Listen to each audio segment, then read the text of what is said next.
Ripka Halo Nainggolan. Kak. Oke, Ripka adalah seorang pemimpin yang masih sangat muda dan dia saat ini memimpin YWAM Base yang ada di Medan.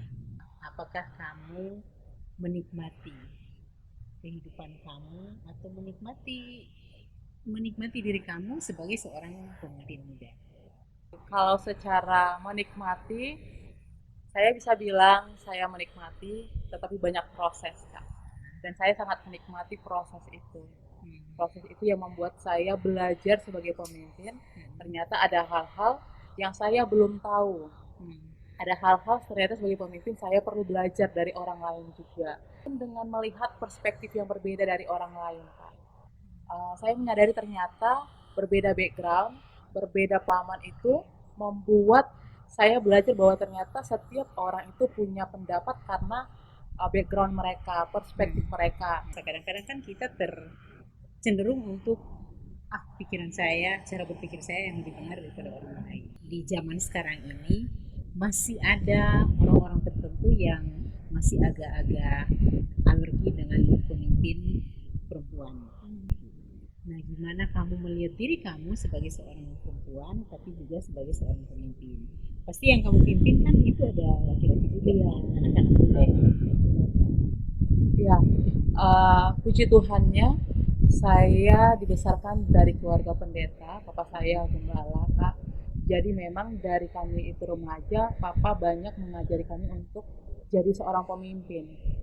Dan waktu itu saya ingat saya jadi worship leader, setelah itu dipercayakan jadi ngajar sekolah minggu, dan juga saya masih ingat tamat SMA itu saya sudah diajar untuk khotbah. Jadi papa benar-benar melihat bahwa laki-laki perempuan itu sama di mata Tuhan dan setiap kita punya panggilan berbeda-beda gitu. Dari sejak itu saya melihat percaya diri saya semakin bertambah karena saya melihat papa saya sebagai pendeta saja mempercayai saya sebagai yang masih anak muda dan juga perempuan. Dan memang tidak mudah ya kak gitu dengan budaya di Indonesia juga sebagai pemimpin khususnya anak muda perempuan lagi pernah ada kepikiran maksudnya kenapa ya harus begini, kenapa budaya di Indonesia itu kita perempuan itu berbeda gitu. Tetapi saya ingat bahwa identitas saya sebagai anak-anaknya Tuhan. Saya tahu bahwa Tuhan panggil saya ke Medan, banyak kekurangan pastinya dengan banyak pengalaman yang masih kurang, tetapi saya belajar bahwa saya disuruh Tuhan untuk datang ke Medan. Dan dengan hal itu juga saya belajar Kak, saya belajar untuk saya harus menyadari bahwa saya perempuan. Setelah itu saya juga menyadari bahwa pasti berbeda dengan laki-laki. Gitu. Itu saya harus terima gitu loh. Ya. Dan penerimaan itu membuat saya menyadari ternyata pemikiran laki-laki dan perempuan berbeda. Dan membuat saya kenapa saya percaya diri karena Tuhan yang suruh saya untuk ke Medan. Umur 19 tahun itu saya sudah tinggal di luar negeri Kak. Dan waktu itu saya belum tahu DPS gitu loh. Waktu kebetulan ada saudara saya yang mengajak saya ikut DPS dan setelah saya di DPS itu saya merasa diberkati Kak. Saya diberkati, saya banyak berubah walaupun saya background dari anak pendeta tapi saya banyak bertumbuh dan saya belajar ada hal-hal yang baru yang saya belum tahu. Dan karena dari Medan juga saya berasal dari Medan Kak, biasanya orang tahu kan, oh kalau orang Medan itu biasanya kalau keluar negeri harus punya uang, harus background orang tuanya orang kaya begitu. Tapi saya background dari orang tua pendeta dengan hidup dengan iman juga, tapi Tuhan bisa bawa saya ke bangsa-bangsa dan saya bisa belajar dari orang-orang berbeda budaya. Itu juga yang membuat saya memotivasi saya untuk anak muda di Indonesia juga bisa ke luar negeri. Anak muda juga punya potensi untuk menjadi orang-orang hebat. Itu yang motivasi saya kak akhirnya saya pulang ke Medan dan memang juga dengan Tuhan yang suruh dan itu kerinduan saya ketika saya melihat anak-anak muda khususnya di Medan itu mengenal panggilan mereka dan mereka semakin percaya diri bahwa Tuhan punya rencana yang indah dalam kehidupan mereka. Ke bangsa-bangsa, kalau bisa tahu bangsa-bangsa apa aja sih yang sudah kamu pergi untuk melayani di sana? Kan kamu dari usia masih sangat muda ya, 19 tahun. Saya sudah ke 13 negara kak, Malaysia, Singapura, China, Laos, Filipina, Kamboja, Hong Kong, Belanda, Jerman, Qatar. Tempat mana yang paling kamu nikmati kalau dihubungkan dengan bukan liburan ya? Iya. dihubungkan dengan pelayanan, mungkin penjangkauan. India Kak. India ya, Ya, kenapa saya suka India? India. Kan India itu bukan negara yang gampang Nah, gitu. jadi saya ke India itu 2 kali Kak. Pertama kali saya 3 bulan ke sana. Saya nggak menikmati karena saya merasa bahwa India itu kotor. India itu bukan tempat luar bule, maksudnya luar negeri gitu loh. Pertama kali saya datang ke sana itu saya tidak mendapatkan pengalaman gitu karena saya merasa bahwa di sana kotor, makanannya juga jorok apapun gitu. Tetapi kedua kalinya waktu saya datang ke sana Tuhan benar-benar mengubah mata saya Kak. Saya melihat dengan belas kasihan Tuhan, ternyata masih banyak mereka mereka itu backgroundnya itu dengan kalau kakak tahu kasta, jadi itu berbeda kasta. Ya. Jadi kalau orang miskin miskin banget gitu, orang kaya kaya banget. Jadi waktu di India itu saya benar-benar melihat dengan matanya Tuhan, kasihan dengan orang-orang miskin ini gitu Kak. Dan itu membuat saya jadi saya rindu untuk ke India lagi Kak. Kita kesampingkan dulu sebagai seorang pemimpin, tapi sebagai seorang pribadi, karena kan orang-orang cenderung untuk berpikir seorang pemimpin itu, entah dia perempuan atau laki-laki, pasti kuat, gitu. Pasti kuat, kemudian juga sempurna. Nah, mari kita bicara dari kacamata sebagai seorang pribadi. Kamu jadi pemimpin nggak langsung tiba-tiba jadi pemimpin kan, seperti tadi kamu bilang ada prosesnya. Bisa ceritain prosesnya seperti apa? Jadi umur 17 tahun saya tamat SMA. Saya itu nggak pernah berpikiran bakal jadi siapa, maksudnya jadi misionaris gitu. Dulu saya itu punya kerinduan jadi wanita bisnis. Karena tamat SMA itu saya coba untuk akuntansi, coba kedokteran, semua gagal. Sedangkan waktu itu saya termasuk orang yang juara di sekolah, 10 besar lah gitu, dari mulai SD sampai SMA gitu. Dan saya berpikir saya akan menjadi wanita bisnis.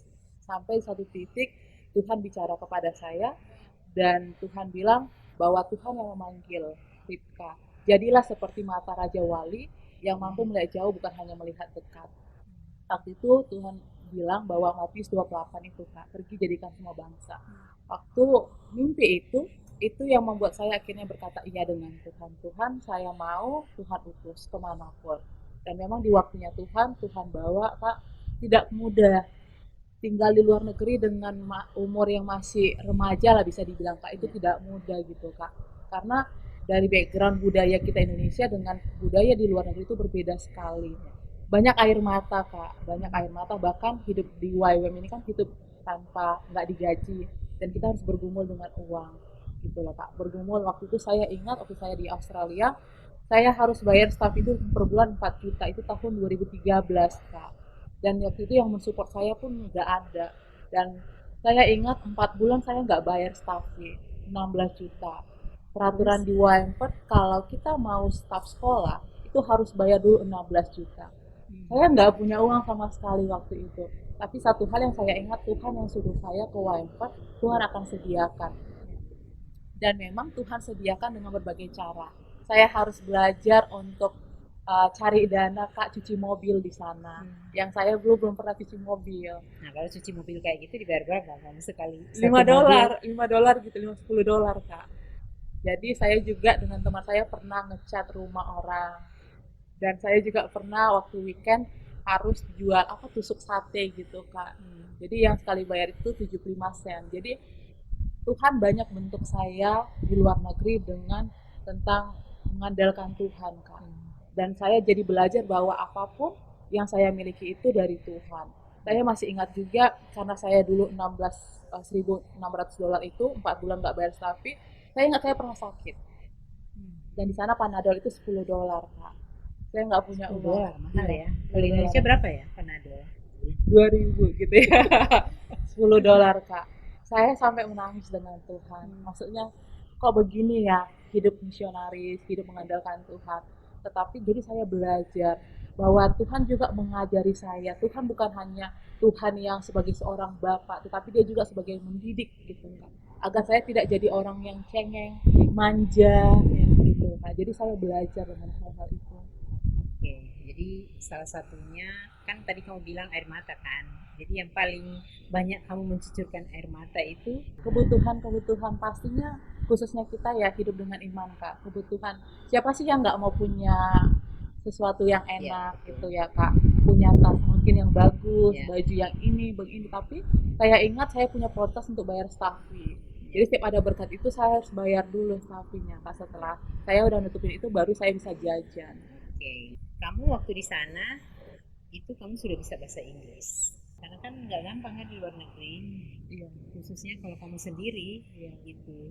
Gimana rasanya? Sangat tidak enak Kak, gitu. Karena tinggal di luar negeri itu dengan budaya berbeda. Ya. Seperti saya bilang bahwa Tuhan ajari saya tinggal di luar negeri itu untuk tidak menganjak, tapi harus tetap dewasa dalam menyikapi situasi apapun.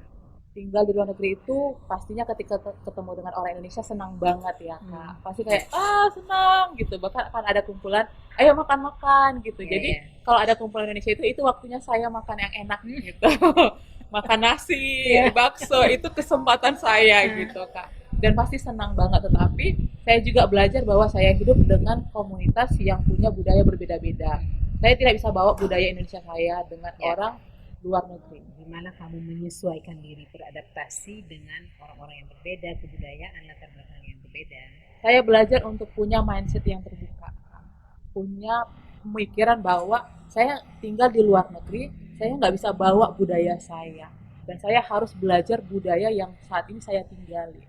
Jadi dengan budaya-budaya itu saya belajar setiap hari, walau tidak mudah. Mungkin kita setiap hari kan sarapannya nasi, Ya. lontong, Ya. mie gitu, tapi di sana kan roti, oatmeal, apapun itu. Jadi Mie saya gomak ada nggak? nggak ada mie gomak. Aduh, sedih. Waktu itu pertama-tama sedih sih Kak. Kok begini ya makan rotinya hanya makan roti dengan jam gitu kan Kak. Nggak kenyang gitu. Belum lagi pas musim dingin kan, pinginnya Indomie. Oh, iya Tapi ya. harus belajar Kak untuk ya udah Tuhan nggak apa-apa. Kalau memang aku maksudnya harus menikmati masa-masa ini gitu loh Kak. Karena Iya. semua ada waktunya kok. Oke ya, luar biasa. Mudah-mudahan ini jadi pelajaran untuk teman-teman. Mungkin ada yang pengen keluar luar negeri ya Iya, gitu. Tapi banyak banyak sekali hal yang positif ya yang bisa iya dipelajari dari situ. banyak.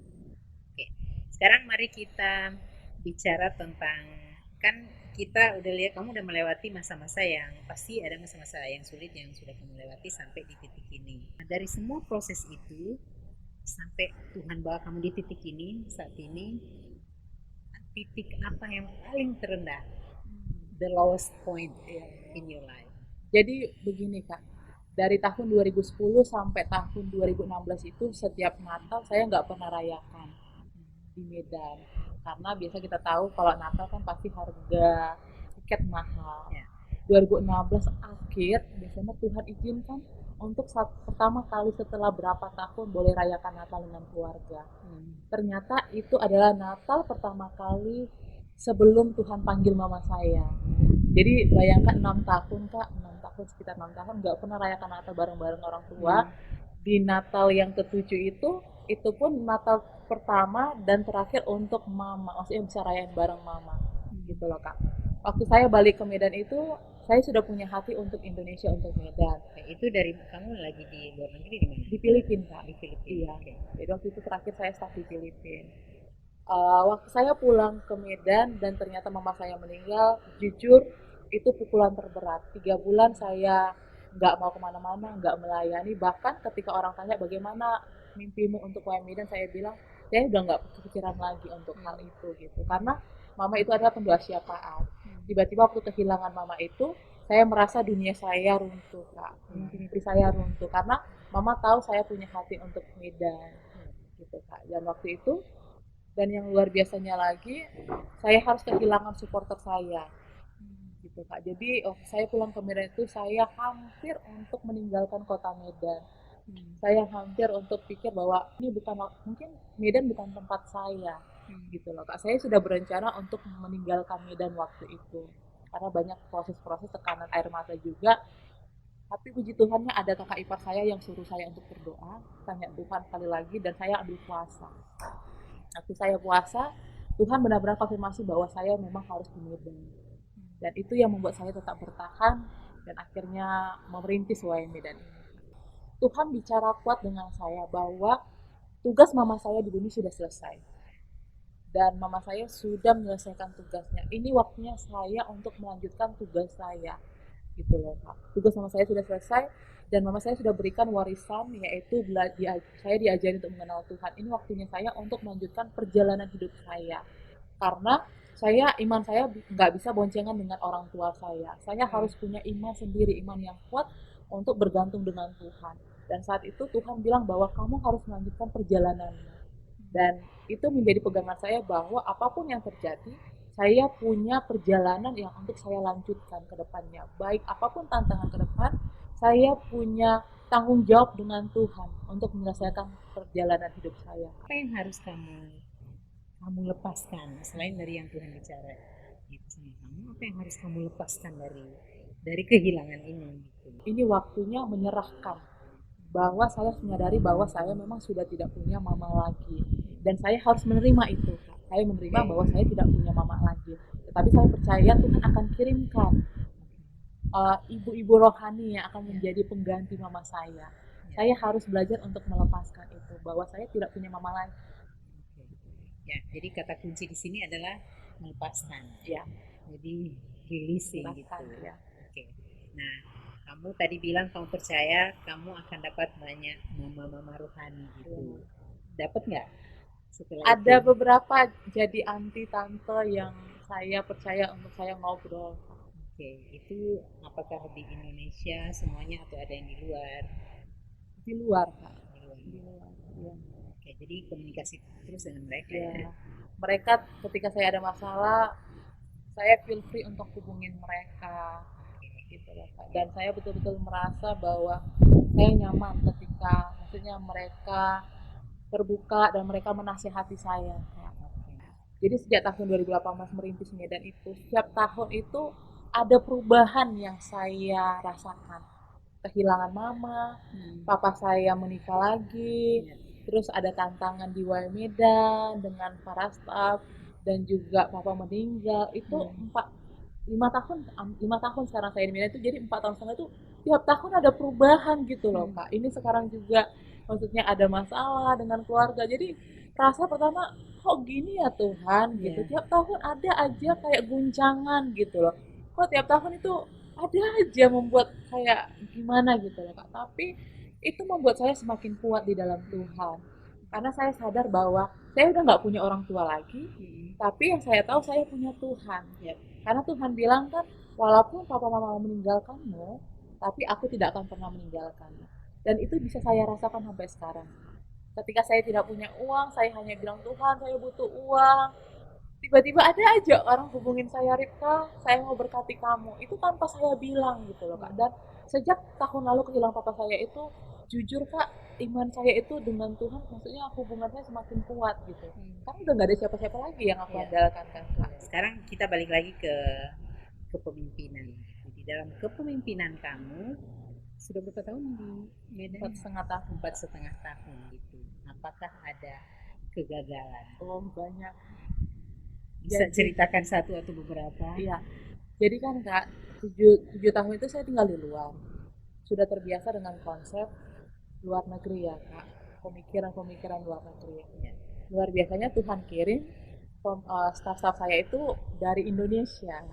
Belum pernah ke luar negeri. Waktu itu di tahun pertama kedua belum pernah lah gitu Kak. Maksudnya belum pernah staff, hanya paling kayak outreach aja gitu. Jadi tahun pertama itu saya bisa bilang saya gagal gitu loh Kak, karena saya memakai pemikiran saya waktu di luar negeri. Di luar negeri itu begini, di luar negeri itu begini. Tanpa saya sadari bahwa ternyata saya di Medan gitu loh Kak, dan saya harus belajar untuk maksudnya pikiran saya itu harus di-change untuk I'm in Medan right now gitu loh Kak. Dan saya harus, semua kebiasaan saya harus berubah. Pemikiran-pemikiran saya nggak mudah Kak, tapi saya belajar waktu itu gitu loh. Sempat miskomunikasi dengan beberapa staff pastinya ya Kak gitu, karena rasa kayak mungkin staff saya benar gitu loh Kak, waktu mengatakan begini loh begini, tapi saya melihat dengan perspektif yang lain, perspektif yang saya tinggal di luar negeri nggak begini gitu loh. Tapi sampai akhirnya berjalan waktu dan Tuhan juga mengubah pemikiran saya bahwa saya harus siap untuk diubah gitu loh. Saya di Medan saya harus berubah pemikiran saya, benar saya tinggal di luar negeri itu membantu saya bisa melihat dengan perspektif yang lain. Tetapi saya di sini kan sekarang di Medan Kak, dan staff saya banyak kebetulan orang Medan. Saya pun harus belajar melihat dengan perspektif mereka. Iya. Jadi saya banyak belajar dari mereka, Kak. Mereka staff yang luar biasa, sabar dengan saya. Satu hal yang saya pelajari dari sini, berarti kamu lay down ya. Iya, Pemikiran kamu, pengalaman-pengalaman kamu di luar negeri benar-benar di lay down ya. iya. Kuncinya Kak, kerendahan hati. Oke. Harus siap untuk diingatkan sama staff juga, harus siap untuk dikoreksi. Oke. Oke, siap dikoreksi. Gimana? Mungkin pertama kali masih ingat nggak pertama kali kamu dikoreksi oleh staff kamu? Pernah sih ingat pastinya. Itu gimana? Dalam hal apa? Terus gimana rasanya kamu pertama kali koreksi? Apalagi kan dari luar negeri kan masih dengan cara berpikir luar negeri. Iya, jadi saya ingat waktu di TS ya, waktu itu ada salah satu staff saya maksudnya mengingatkan bagaimana kalau untuk murid ini keuangannya kita ajarin mereka Ya. gitu loh, keuangan gitu, maksudnya kita ajarin kita begini, maksudnya ajarin bagaimana mengatur keuangan. Tetapi karena saya bawa konsep luar negeri, di luar negeri itu kita nggak bisa mengatur orang, Kak. Maksudnya apalagi keuangan ya, kita percaya di luar negeri itu mereka sudah tahu mengatur keuangan, mereka sudah punya tanggung jawab gitu loh. Tapi di Indonesia aku nggak tahu, maksudnya ada beberapa mungkin orang banyak belum bisa bertanggung jawab dengan keuangan. Waktu itu ketika saya bilang enggak, salah, saya maksudnya di TS saya dulu begini-begini gitu, di TS saya kami pun di luar negeri itu nggak ada digini kan, diajari begini gitu. Tetapi ternyata apa yang dikatakan sama saya itu benar gitu loh, Kak. Dan itu jadinya saya benar-benar maksudnya menyadari bahwa benar ternyata apa yang dia katakan gitu loh. Mungkin saat ini di Medan dengan budaya begini ini benar sekali, dan aku harus belajar untuk menerima gitu loh, Kak. Menerima untuk benar apa yang dikatakan teman staff saya ini. Gitu. Walaupun di luar negeri berbeda, nggak bisa gitu kan, Kak. Berbeda banget ya. Nggak bisa diatur orang gitu loh, Kak. Maksudnya sampai uang kita atur nggak bisa, itu nanti mereka bisa marah kan gitu loh. Lu siapa ngatur-ngatur? It's not your business gitu loh. Iya, betul. Ya, tapi nggak mudah ya untuk dari satu seperti ini tiba-tiba kamu harus berubah sesuatu yang berbeda gitu. Ada transisi, Kak. Iya, jadi gimana kamu harus bisa benar-benar itu memang betul membutuhkan kerendahan hati. Iya. Oke. Sampai di titik kehidupan kamu saat ini di dalam segala hal ya, di dalam kepemimpinan kamu atau di dalam kehidupan kamu secara pribadi, apa yang paling penting? Hubunganku dengan Tuhan. Karena ketika aku punya hubungan dengan Tuhan, Tuhan yang menuntunku, Kak.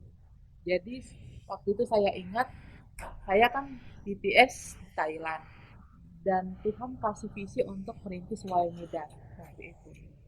Tapi waktu saya berdoa, Tuhan bilang belum waktunya untuk ke Indonesia.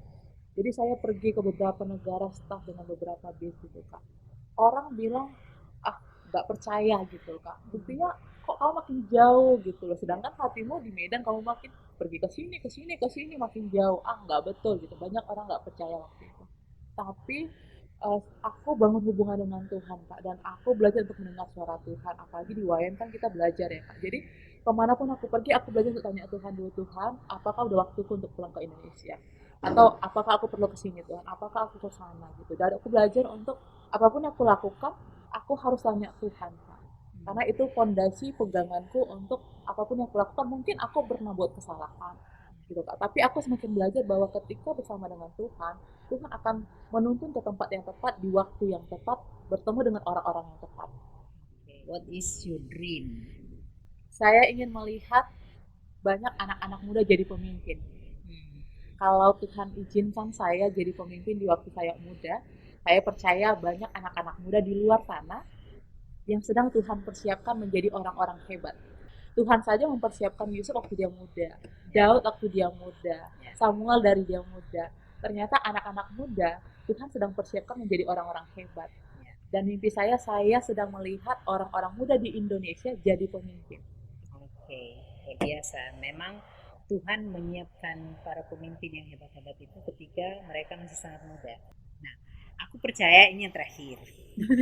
Aku percaya kamu kan sekarang memimpin Medan. Aku percaya kamu nggak hanya akan terfokus di sini saja, kan pasti akan lebih luas. Kan tadi bilang kamu pengen lihat ada pemimpin-pemimpin baru yang muncul, kayak melipat gandakan pemimpin. Jadi pasti kamu sedang mempersiapkan pemimpin dong untuk Medan.